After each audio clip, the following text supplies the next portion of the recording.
Breitbart has a great show. Tech Tyranny's back, as always. You know these tech tyrants. God forbid that whole free speech thing. They don't really like that. Here's an article from Breitbart up in the show notes. I really need you to read. Breitbart, tech investor Jeffrey Wernick blasts Facebook's oversight board as techno-fascism. Facebook, unbelievable. They're at it again. So for those of you missing, folks, by the way, and full disclosure, they are a sponsor of the show. Parler, Parler. This is why you got to go to Parler and set up an account. They are a sponsor, but I was there way before they were a sponsor. It is your alternative to Twitter and these tech tyrants. It is. Get away from Facebook and Twitter. Go to Parler. Download the app. I'm on there. I'm at Bongino. I post every day there. I'm tired of it. I'm done. We got to take a stand. Go to Parler. What is this oversight board? Sounds very Stalin-esque.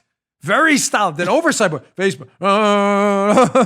Facebook saluting their Stalin-esque past has a new oversight board. So let's go to this Breitbart piece. What is this oversight board? What are they going to do?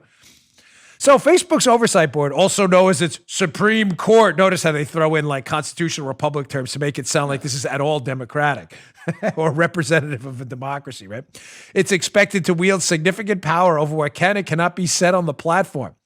But the 20-person group, which will operate semi-independently of Facebook, has already come under fire for being compromised largely of what? Wait, largely of who? Left-wing and anti-Trump figures. I'm stunned. Elizabeth. Joanna's Joe. Elizabeth.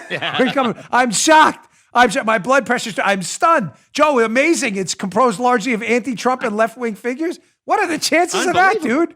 Come on. Crazy. Unimaginable. Never thought that would happen. Never. Oh, gosh. So who's on this board? The Facebook Supreme Court. The Oversight Board. We really need that Russian national anthem. Can we find one that's not copyrighted? We desperately need that. We can't? Darn. Why not? Why are you giving me that? We can't do that? Is there a lawyer out there who we need a copy of the Soviet national anthem that is not in fact copyrighted for the show. Wouldn't it be great? Now we can stick it in. Facebook's Oversight Board. You'd hear it right now. Joe, can you sing it? Come on, man. Maybe Paul will have to pay Joe extra. Can you do a recording for it? Just a couple. We don't need the whole thing. Like maybe 30 seconds. You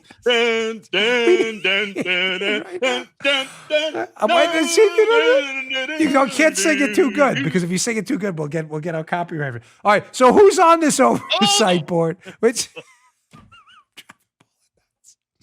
Go back to this Breitbart piece. Who's on this oversight board? The board includes Stanford University law professor Pamela Karlan, who earlier this year joked about President Trump's then 13-year-old son Barron while she testified at the House impeachment hearings. She was at the House impeachment hearings. This one sounds like a real gem. Another member is Australian law professor Nicholas Suzar, who once tweeted that he loved an article comparing President Trump to Adolf Hitler. Wow, this guy sounds totally unbiased. Unbiased. Other members include a former aide to Senator Kamala Harris and 3 people who have documented ties to George Soros. Oh, my gosh. I can't even help it. I'm like crying here. I'm crying because this is just so comical and it's hilarity how Facebook. This is your oversight board? What about picking 20 people outside of the political space who aren't political ideologues and activists who don't hate the president? What about doing something like picking 5 Democrats recommended by, or 5 Democrats recommended by the Democrats, 5 Republicans recommended by the Republicans, right? And then the other 10 are outside of the political space, and they're people who have unanimous agreement by those 5 Democrats and 5 Republicans. What about something like that? No, you can't do that.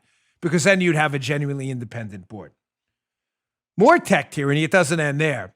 Here's our friends over at Twitter. And by friends, I mean our not friends at Twitter. Here's a tweet by AP on the Twitter platform. I say that ironically. At AP on Twitter. Twitter announced Monday it will warn users when a tweet contains disputed or misleading information about the coronavirus. The new rule is the latest in a wave of stricter tech company policies to confront an outbreak of virus-related misinformation. I'm sure that information is going to be, of course, totally unbiased. If a Democrat promotes a conspiracy theory about the coronavirus, I'm sure it'll be given a pass. You just heard The Dan Bongino Show. You can also get Dan's podcasts on iTunes or SoundCloud. And follow Dan on Twitter 24/7 at DBongino.